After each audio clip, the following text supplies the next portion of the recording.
കാട്ടാനകളും മത്സ്യങ്ങളും. വനത്തിന് മധ്യേ ഒരു പൊയ്കയുണ്ടായിരുന്നു. പൊയ്കയിൽ കുറെ മത്സ്യങ്ങളും.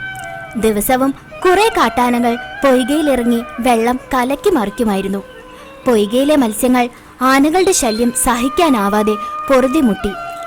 ഒരിക്കൽ അവ ഒരു തീരുമാനമെടുത്തു. ആനകളുടെ ശല്യം എങ്ങനെയെങ്കിലും അവസാനിപ്പിച്ചിട്ട് തന്നെ.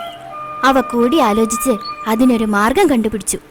കൂട്ടത്തിൽ ഒരു മത്സ്യം പറഞ്ഞു, ആനകൾ കുളത്തിലിറങ്ങുമ്പോൾ കൊമ്പുള്ള മത്സ്യങ്ങൾ അവയെ കുത്തുകയും പല്ലുള്ള മത്സ്യങ്ങൾ അവയെ കടിക്കുകയും വേണം. മറ്റു മത്സ്യങ്ങളെല്ലാം ആ അഭിപ്രായത്തോട് യോജിച്ചു. എന്നാൽ കൂട്ടത്തിൽ പ്രായം ചെന്ന മത്സ്യം പറഞ്ഞു, ആനകൾ ദിവസവും പൊയ്കയിലിറങ്ങി വെള്ളം കലക്കി മറിച്ച് നമ്മെ ശല്യപ്പെടുത്തുന്നു എന്നത് ശരി തന്നെ. എന്നാൽ ആനകൾ പൊയ്കയിൽ കുളിക്കാനിറങ്ങുന്നതിൻ്റെ നേട്ടത്തെക്കുറിച്ച് നിങ്ങൾ ചിന്തിച്ചിട്ടുണ്ടോ? ആനകളെ പേടിയുള്ളതുകൊണ്ട് മാത്രമാണ് മീൻപിടുത്തക്കാർ ഈ പൊയ്കയിൽ വലയെറിയാത്തത്. എന്നാൽ ആനകളെ നമ്മൾ ശല്യപ്പെടുത്തി ഓടിക്കുകയാണെങ്കിൽ ആനകൾ ഇവിടം വിട്ട് മറ്റു പൊയ്ക തേടി പോകുന്നതോടെ മീൻപിടുത്തക്കാർ വന്ന് വലയെറിഞ്ഞ് നമ്മെ എല്ലാം പിടികൂടും.